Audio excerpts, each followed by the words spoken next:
ఈరోజు భగవద్గీతలో 4వ అధ్యాయంలో 13వ శ్లోకం. శ్రీ భగవాన్ ఉవాచ చాతుర్వర్ణ్యం మయా సృష్టం గుణకర్మ విభాగశః తస్య కర్తారమపి మాం విద్య అకర్తారమవ్యయం.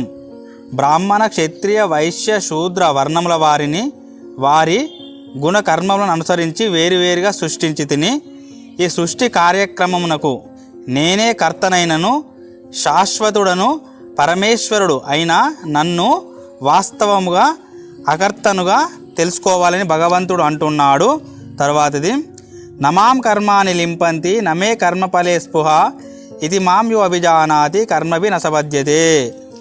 శ్రీ భగవానుడు చాలా గొప్పమైన వాక్యాలు అంటుండు. ఏమంటుండంటే, నాకు కర్మఫల ఆసక్తి లేదు కావున కర్మలు నన్ను అంటవు.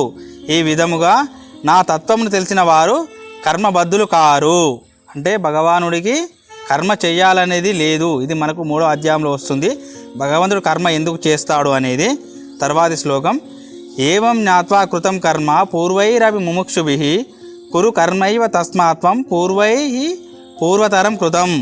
మళ్ళీ ఇక్కడ భగవానుడు మనకు చాలా ధైర్యాన్ని ప్రసాదిస్తున్నాడు. ఏమంటున్నాడు?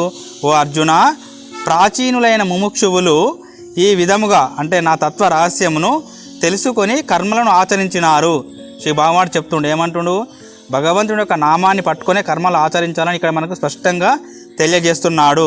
కావున అర్జున్ అంటుండు, కావున నీవు కూడా ఆ పూర్వుల వలె నిష్కామ భావంతో కర్మలను ఆచరించాలని చెప్తున్నాడు. స్వామి వివేకానంద అంటాడు కదా, నిష్కామ కర్మయే భగవంతుడు, నిస్వార్థమే భగవంతుడు అని అంటాడు.